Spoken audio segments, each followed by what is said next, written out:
the way. So what were some of these highlights, Harrington? Well, really, it was mostly Tony just trying to get in on the shit talking thing, saying Khabib was eating tiramisu. He says that all the time. He's let the tiramisu what does that go. mean? I heard that one. Because he missed weight. Tiramisu. Is that all right, Tony? Maybe it was funny once. Let it go. Right, yeah. Khabib was really like hammering home, like, hey, I missed our last fight because of injury. Injury happens to everyone in this game. Like, you sound like an idiot when you keep bringing it up. And Tony just kept harping on him. You're taking food out of my kid's mouth. I'm working out while I'm doing this conference call. Sounded like a psycho. But Tony? Yeah, Tony. That's surprising. Insert sarcasm. And Khabib just kept saying, like, yeah, I can't understand a word you're saying. You sound dumb. You sound stupid. He was really just Did he have on the him, glasses? like, big brother in him. This was the phone. Yeah. Yeah. Oh, okay. So those are the highlights. Yeah, I mean, Tony's a good dude, but he's very, very intense, man. He's an intense. He's I feel like it's hard to market a fight against Khabib, or when there's a language barrier. Like, I don't think there's that much of a language barrier, though, to be honest. Well, He speaks good English. Khabib speaks decent English. but he's not like I think it's when it's his second language. He speaks good English, but when it's their second language, it's not the same type of like. You never see a guy who's like his second language is English and he's coming out and just fucking throwing heat. No. In a press conference, it just doesn't happen. I don't know. He says some good stuff. I like Khabib. I like his personality. I think his fight style is what speaks. No, his fighting style is fantastic. It's going to be a very, very exciting fight, that's for sure. No, Khabib, let's talk a bit of shit. I think he could keep up with him. Maybe he was just trying. See, the thing is, on those conference calls, you don't know where you are, what you're doing. You know what I mean? Sorry, the listener doesn't know what the fighter is doing or what their environment is right now. I did my conference call with when I fought Kelvin Gastelum. Excuse me. I was working at Fox. I was staying at the hotel around the corner, and I'd gone to the mall. What are the malls called here?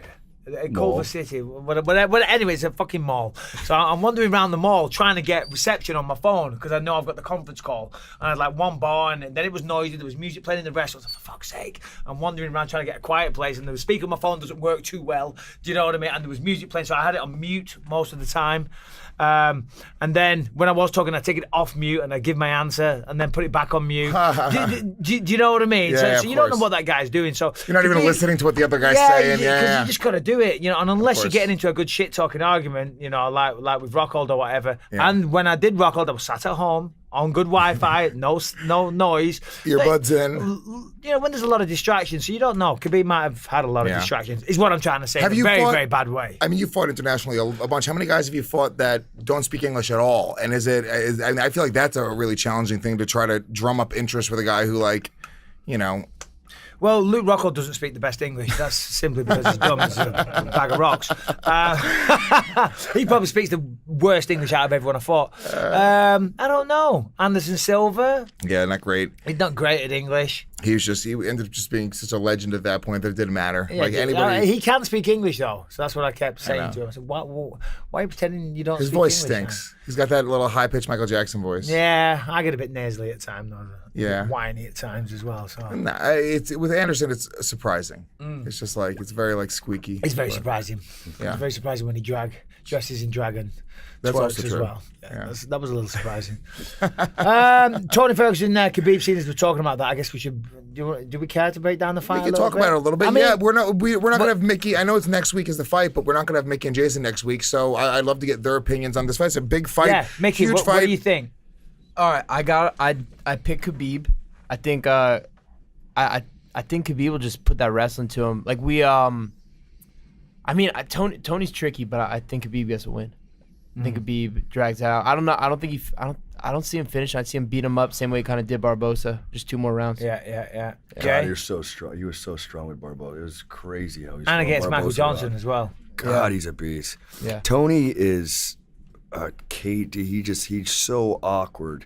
And he's so tough, and he's so durable, and he's strong, and it's hard for me to bet against. And I know, it's hard for me to go against Tony on this fight. It's a tough one. I can't really pick. It's a pick 'em, really, if you ask me, because Tony's, again, he's an awkward guy. I don't know if he's gone to the welt. He gets hurt. He does get hurt in a handful of his fights. I don't know if that's going to catch up to him sooner than later, but, it's a tough fight. It's hard to say. Yeah, that's a good point. He does take a lot of punishment in his fights generally. I mean, his In last that- fight against Kevin Lee, I mean, he was mounted in the first round and kind of saved by the bell, really. You know, at the end of the first round there, Kevin Lee had mounted him, landing some vicious ground and pound. If Kevin Lee can do that to him, Yeah. you see where Yeah. I don't even need to finish Yeah. the sentence. Kevin Yeah. Lee can do that. I'm pretty sure Khabib can do that. Now, Tony, as you said, very unorthodox, big for the weight, very long, does hit hard, very unorthodox Awkward, style. really awkward. Yeah. Like, if someone's awkward, Funky, just so they makes it don't know hard. what they're going to do. So how the hell are you supposed to know? How are you supposed to read their Right. movements when they don't even know what they're doing? They're making it up as they go along. Or Almost. they're unorthodox, or the rhythms where you'd mentioned that about like GSP's rhythm was something that was like you were like, this is just really strange. Like the rhythm wasn't like something you were used to. It was offbeat. It was weird. But I mean, Tony, I mean, he could catch him in a submission. I don't see that happening, to be honest. But I was talking to Anthony. Elbows, maybe cutting him up with the elbows. maybe. Anthony, what's his last name? Anyway, you know Anthony from Ruka. Oh, Gonzalez. Yeah, Anthony Gonzalez. He's been training him, and I was asking him. He's one of his coaches. I said, Khabib or Tony? one of Tony's coaches. Tony's, okay. I was asking him yesterday. I was in the gym, and I was like, "So what have you done for this camp? Have you brought anyone in particular?" He said, "Well, not really." He said, "We've trained for him 4 times." Four training camps they've prepared for him. I said, "Oh shit, yeah." So, you know, I guess they've both trained for each other 4 times though. So yeah, it'll be an interesting one. I will do a prediction next week. I'm gonna keep you all hanging on, waiting for that big prediction. Ooh, you can't wait. No, if I pick Tony to lose it, I'll definitely get some abusive messages. So Yeah. yeah, for sure. That's got to be weird. You can't, like, especially when you do a show. I mean, you've had, we won't name names, but you've had people get mad at you in the past. Oh, for sure, yeah, For like absolutely. just, you know, you get a camera in front of your face, you have to make a pick. It's weird for me too, because I'm just a fan, and now the show grows and we get like fighters in studio, and it's like, I'm like nervous sometimes, like, shit, dude, did I ever like say something fucked up or make a dumb joke about a guy? So the thing is, like, obviously, if you're as a TV analyst, you got to make your picks. You know, it's never anything personal. Well, sometimes it is. Sometimes you do it to say fuck you, but especially if you know the guy and you like the guy. But sometimes you might think this guy's going to get beat, but you can't say that because generally, when they're warming up in the locker room, it's on. It cuts to the pre-fight show in the TV, and you don't want to put that energy out there. Someone that say, I think they're going to lose, because if you see that it's bad energy, you don't need someone predicting on TV that you're going to lose. Well, you got to see this person. So sometimes, next week, yeah, sometimes exactly. in the gym or Sometimes, whatever. you tell a couple of white lies if it suits. But generally, that is my strong point. I am very honest and brutal. But yeah, I have been known to blend the truth once or twice if I know the guy. To do him a favour. Have you ever gotten, Yeah, he's going to win. have you ever gotten offended by somebody picking against you that you Yeah, knew? big time. Who? Well, no. I didn't get offended. He wasn't a friend of mine or anything. But I remember Anthony Pettis was working the desk and he picked me to lose. I was like, oh, all right.